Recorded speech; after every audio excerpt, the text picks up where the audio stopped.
Welcome book lovers to Creatives on the Couch presented by ASJ Publishing. I'm your host Christine Madaffrey and today I'm speaking with Max Davine, author of Angel Valance and the sequel to that, The Red Legion. Welcome to the couch, Max. Thanks Christine, thanks for having me. Angel Valance, not your usual type of heroine. How did she come to be? I guess I wanted to do something noir and look at the kind of singular hero type. But I wanted to look deeper into the sort of psychological effects that would have on someone and the fact that it necessitates killing people and doing things that are not, sort of go against the human inclination not to do harm to each other and so on. And I kind of got bored with it while I was thinking of it. So, you know, I had her on the streets in the 20s fighting crime and, you know, living this double life. She's Anique and then she's Angel and she dresses up and does this superhero thing except she has no powers and busts the mob and gets the guy. And I thought, how many times has this been done? Millions of times. And it would get so boring so quickly. So I sort of thought, well, what if she's over the hill? What if it's too late? You know, it's time to start. I mean, her arch rival is still around. She's still around. They've reached this kind of deadlock where they're not getting anywhere and they're both getting a little old for this. So what happens when we hit that 40 mark? Our bodies can't do what they used to do anymore. Where does that take us and what happens? So it's kind of like the end. It starts at the end of her career. And that sort of opened more doors of what I could look at as far as the long-term psychological effects of violence being one's vocation, even if it is for the greater good. So I think that's where I was coming from. Well, from the end of Angel Valance's career, in which we start, to the beginning of your career, how did it start, writing for you? I like telling stories. It was a way for me to sort of get my point across. Because, you know, I think that, I mean, the human story is written. And that's our key. The key to our evolution has been our ability to pass our knowledge and our skills on to our children without them having to learn for themselves. We've always told stories. It's something that you fall back on, I think. When you're not fitting in quite like the other kids and all that sort of thing, which happens, I think you start looking from a distance at people. And you see more because you've got a broader picture. And you can conjure more from that and learn more from it and interpret more. And I think that you develop a unique voice. And when you have something to share, then you have to share it. Books were the easiest and most intimate way that I could share what I was discovering. So was Angel Valance your first real character? She was definitely up there. Terra Domina was released first, but Angel Valance she's definitely older. Off the Map is older than all of them. So Chanel was my first real character. Angel was, she was probably the second character I ever conceived that actually took viable form, wherein I could use her. And you were still in your teens when you thought of it. Yeah, Which is incredibly young. Well, I was reading a lot. I really liked the sort of lone wolf characters and the rogue characters, but I never liked the way that they skimmed over the side effects of the lifestyles that they lived. Now, James Bond can plough through a whole army and sip on a martini, and there's no conscience, there's no conscious repercussions, consequence, no complexity of character. Yeah, but and it fascinated me about Indiana Jones. Probably, actually, this was the key that got me into Anique. That's her real name's Anique Valance.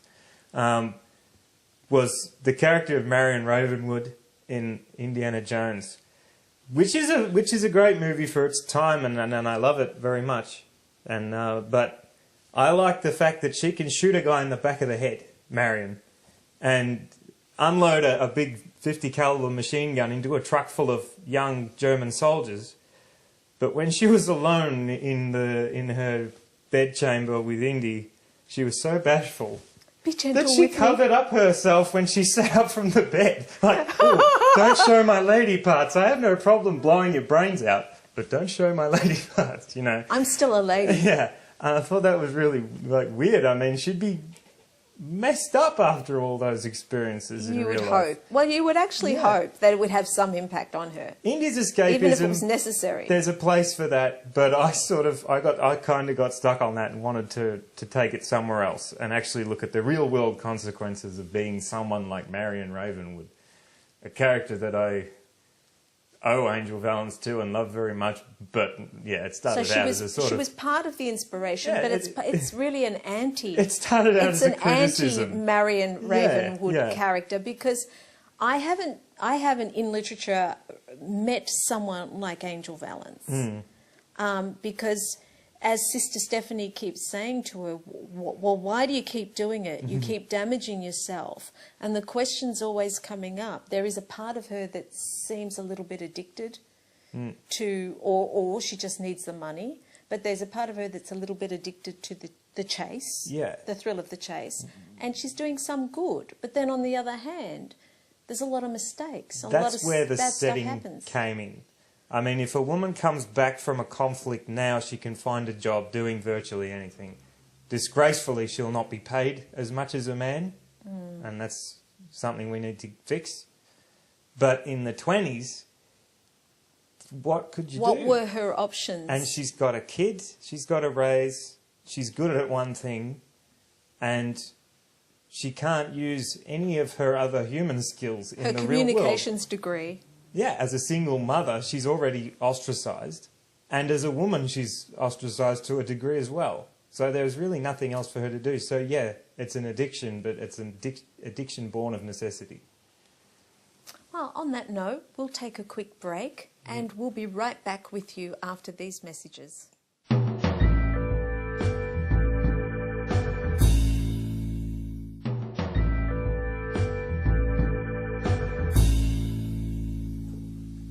Welcome back to Creatives on the Couch, where I'm speaking with Max Davine about Angel Valance and the sequel, The Red Legion.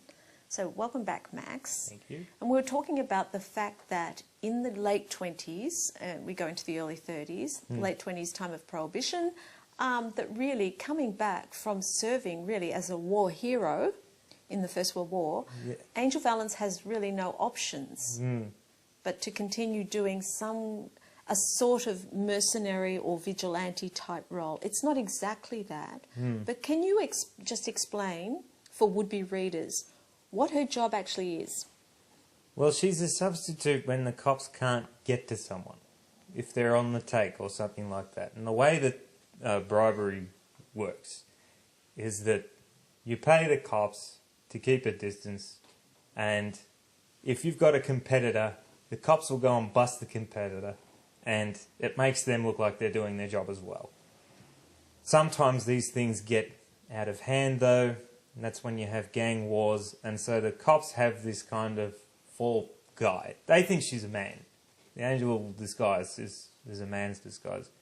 They send their contact to her and say, look, we need this person either done away with or brought in because we can't find them or whatever. So she goes and does that, which seemed a suitable business model rather than hitting the streets in the Angel Mobile and looking for guys snatching purses, which she might have done early in her career.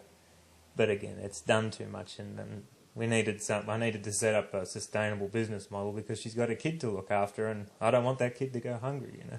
Yeah, absolutely. She's got responsibilities, but that's what makes her interesting. And it's what everyone was saying was so amazing about The Sopranos, that you got to see how Tony Soprano had to justify his criminal life and reconcile it with his family life. But yet you've done it with Angel Valance so much earlier. She's trying to reconcile, hopefully, as close as a normal life for her daughter. Yes, she's a single mum, and that's more unusual then. But she's trying to reconcile that normality she wants for her daughter and the safety she wants for her daughter with this incredibly dangerous job, basically. But she goes back in history to some incredibly fascinating episodes in history and was involved in trying to save the Romanovs from being murdered during World War One. So she's incredibly talented. Well, that was something I needed to, like, I mean, how does a woman end up in this situation? And World War One was wonderfully timely because it was the first time that women, well, not the first time, the first sophisticated time that women were really used In espionage. in espionage and in war. And it started because it was observed that women don't cave under torture quite so easily. And they can get into places that men can't because they can sleep with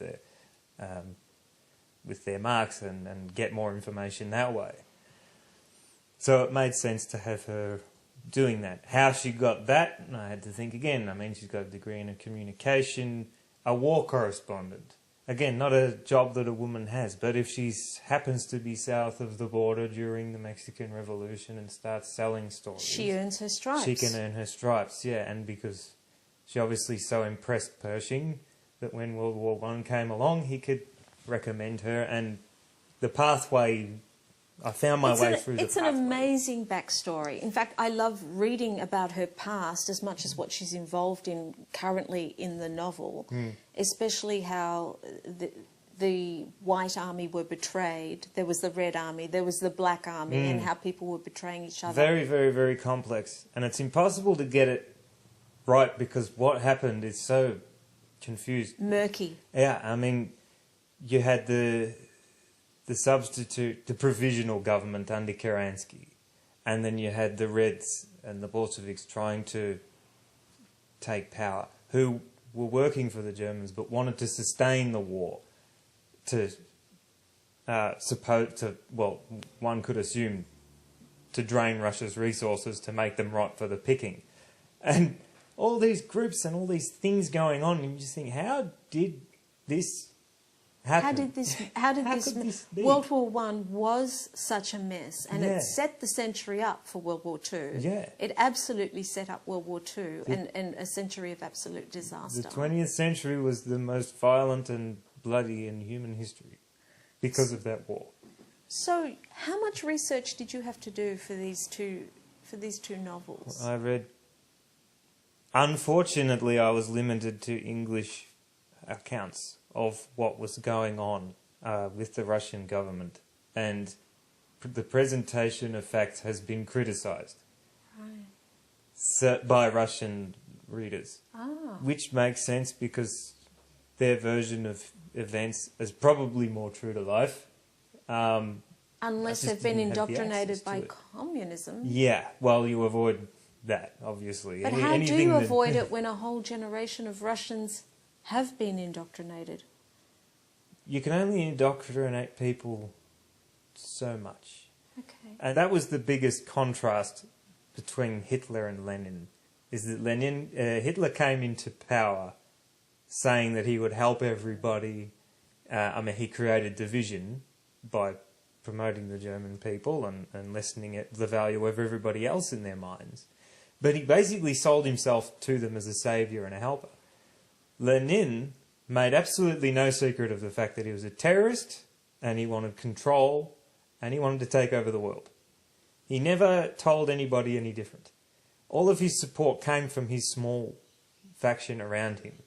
And it was not a country at the time of great literacy.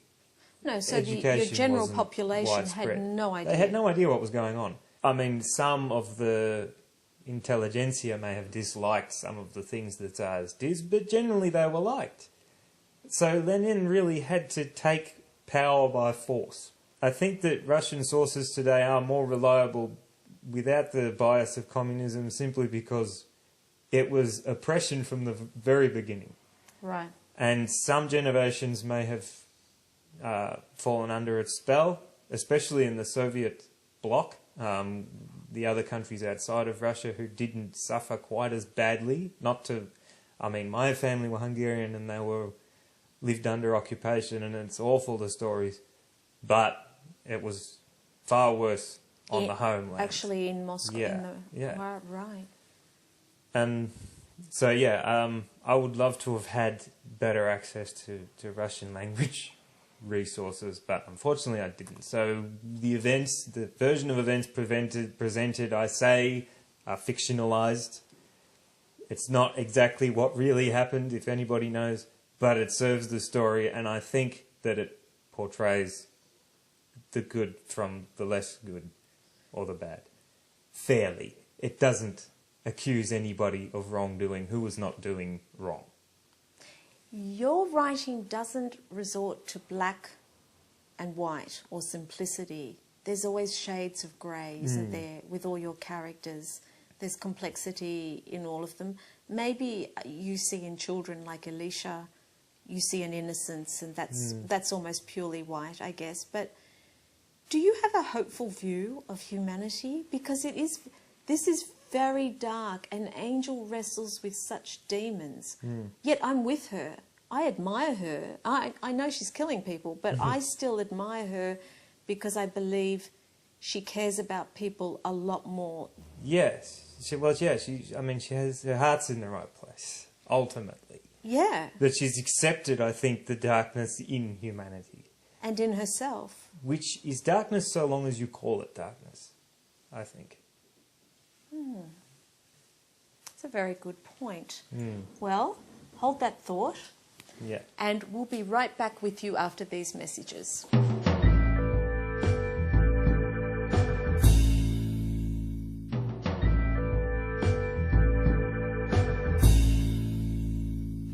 Welcome back to Creatives on the Couch. I'm speaking with Max Davine about Angel Valance and also the sequel, The Red Legion. So, Max, we were defining darkness. I believe that balance happens on its own. I don't think that there's an intelligence dictating that balance, but I do believe in balance. Because life persists, and the earth has faced cataclysms, and life has persisted. Survival is the key, and we'll always find a way to survive, either in the instinct of the individual or with life as a whole. And, as you illustrated, there's a scene where she just strips off and jumps in the bath with the kid, because they've both been in the freezing river. They're literally going to die of hypothermia. Yeah, and there comes a time when etiquette is nothing. Forget your modesty, girl. Because it's time to get hot. Live. Yeah.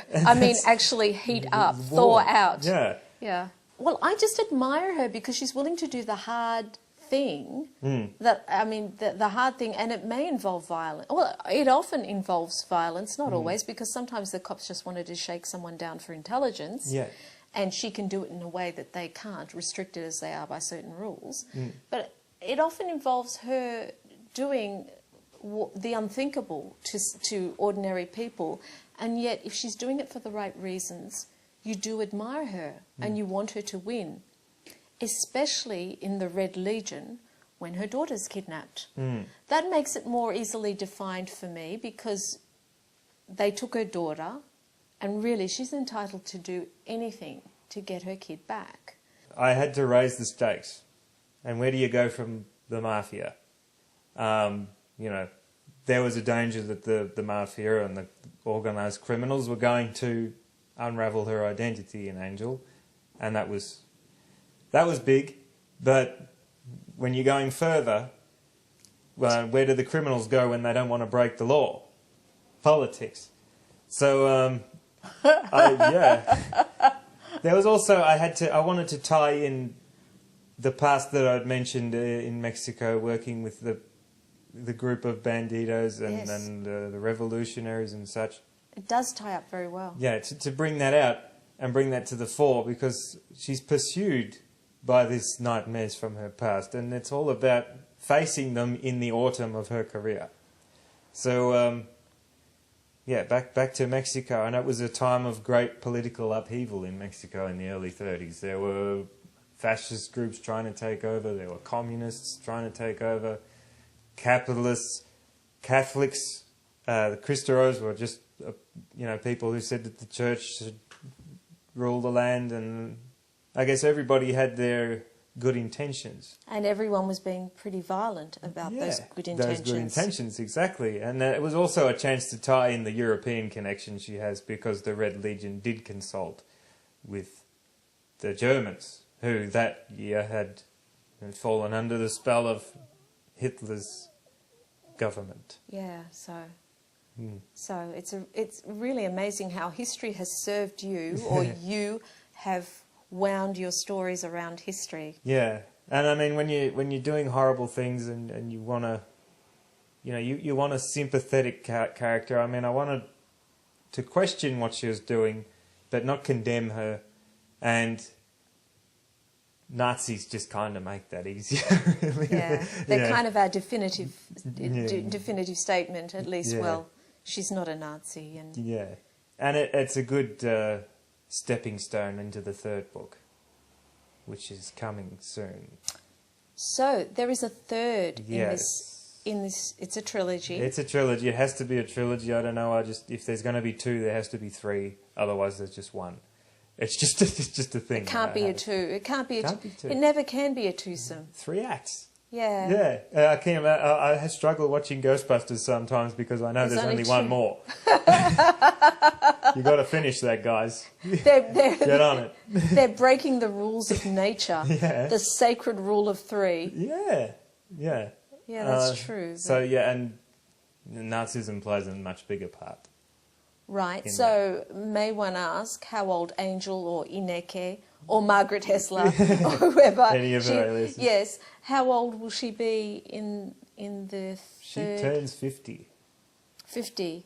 But she can still run around in Not heels? so great. No, she doesn't wear heels much. She only wears heels when she has to. Because she's so tall. She's so tall, and they're not practical. But has she given up smoking at least? Because No, you don't do that. That's just... Why would she do that? I know you say some of these film noir storylines have come up before. I haven't seen someone like Ineke or Angel Valance before. I don't see her ancestors on the screen. I've seen a lot of film noir, but she's an amazing character. I enjoy her so much, and I'm glad that there's a third. There's a third coming out. You had to finish off this business with the Viper. It has. Well, it has to end. Yeah. And you know what? If you're going to have a Viper, that has to be the ultimate evil in women. Because when a woman's bad, she can do it so much better than a guy. Well, these books are available from Amazon and all good bookstores, or through the ASJ Publishing website, which is asjpublishing.com. Any good online retailer. If they're not there, then what the hell retailer are you guys using? There's better ones out there. Thank you so much, Max Davine. It's been a pleasure speaking to you. Look forward to the final episode in the trilogy of Angel Valance and the Red Legion. Thanks again. Thank you. Thank you so much for watching Creatives on the Couch. See you next time.